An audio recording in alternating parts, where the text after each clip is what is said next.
Keep on the sunny side, always on the sunny side. Keep on the sunny side of life.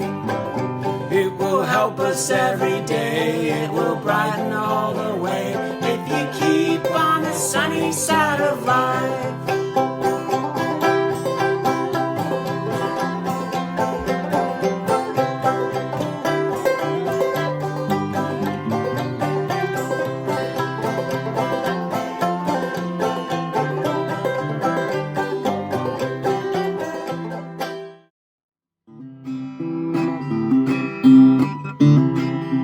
Went out walking one beautiful morning while the sun was shining so clear. Climbed up a mountain and I stood on its peak, facing the wind without fear. As I looked out across those blue hills like an ocean, I wondered how long would I last. I must climb up higher, I must ever look forward, for no one can live in their past. No one can live in their past. You can't live in the past. You can't live in your past, 'cause the past, it don't last. You can't live in your past. You can't live in your past. You can't live in the past, 'cause the past, it don't last. You can't live in the past. You know, that's a reality, that we just can't live in the past. Now this week, Pastor Scott's going to talk about change on Sunday at 11 down in the park, so keep that in mind. And I want to just thank you for taking a couple minutes to look at this midweek message from me. I was thinking about this idea of change because I knew that was his topic. I was thinking about my dad and all the change that he saw. He was born 2 years after the Titanic sank in 1914. A few years later, his mom died during the 1918 flu epidemic. You know, he told me that when he was a boy that there were wagons being pulled up through the streets of the city he lived in by horses. And then that turned into Model A's. And of course, then it was planes, eventually jets, and then spacecrafts, all in his lifetime. He saw communications go from the Morse code and telegraph to telephones to radios, eventually TVs, microwave radios. He was a ham radio operator, eventually cell phones. He was an electrical engineer. He saw technology go from tubes to microprocessors, all in a short period of time. Lived through 2 world wars, then Korea and Vietnam, the Gulf War, our wars, and Afghan conflict, and numerous other skirmishes. My dad saw a lot of change. And even with you, there's been a tremendous amount of change. I mean, think about it. In your life, just something simple. You've probably seen computers become more and more prominent. And now it's been just a decade since something you take for granted, even what I'm recording this message on, the invention of the iPhone. And now many of you are not only watching on this device or on a device and a network no one could have even imagined not very many years ago. Well, it's all about change. And change can be scary. You know, we tend to gravitate towards sameness. Now, when things do change, we get excited sometimes. A little more. Some people are easier, more adaptable. But most people, we like sameness. We like things to be steady, and if there is going to be change, it's gradual. We like consistency as our default. You know, there are entire industries that sell sameness in a way. They sell nostalgia and the good old days mythology. Of course, the good old days, as the old saying is, really weren't that much better.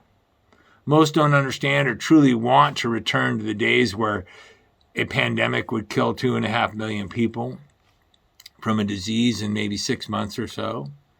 Most folks don't want to go back to the days of stepping on a dirty nail and dying of lockjaw or having your limbs cut off because you got an infection and there was no such thing as antibiotics.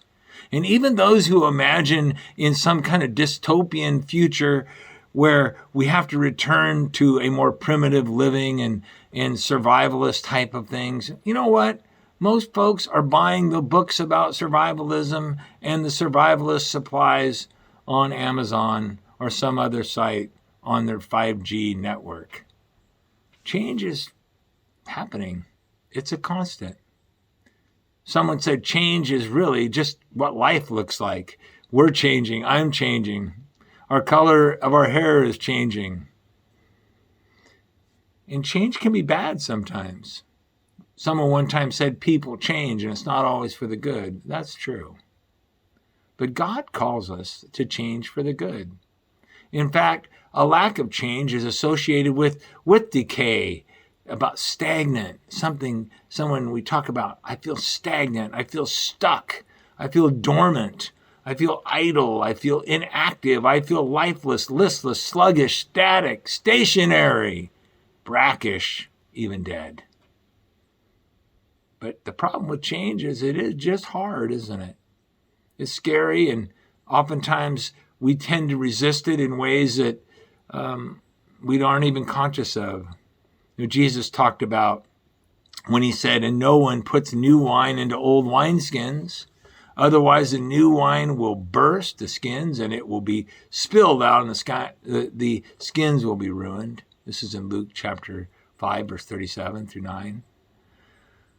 But new wine must be put into fresh wineskins. You know, Jesus was really talking about, the context was about following these old traditions, these old ways, these old cultural habits that they had and religious habits. Sometimes you just can't make the new fit in the old cracked thinking of the past, those old brittle ideas and contexts. When that wine starts to work, it will break it all to pieces. And then he goes on to say, and no one after drinking old wine wishes for new, for he says the old is good enough. Boy, the longer we live, the easier it is to say the old is good enough. You know, you don't have to be a genius to figure this out. The old wine gives you a buzz, and you don't want to let it go. But Jesus came to be new wine in new wineskins, to make all things new. We only know the old. We only know the old. You know, we're comfortable with it. We're aware of it. We've benefited from it. We only know it because the new has not yet come.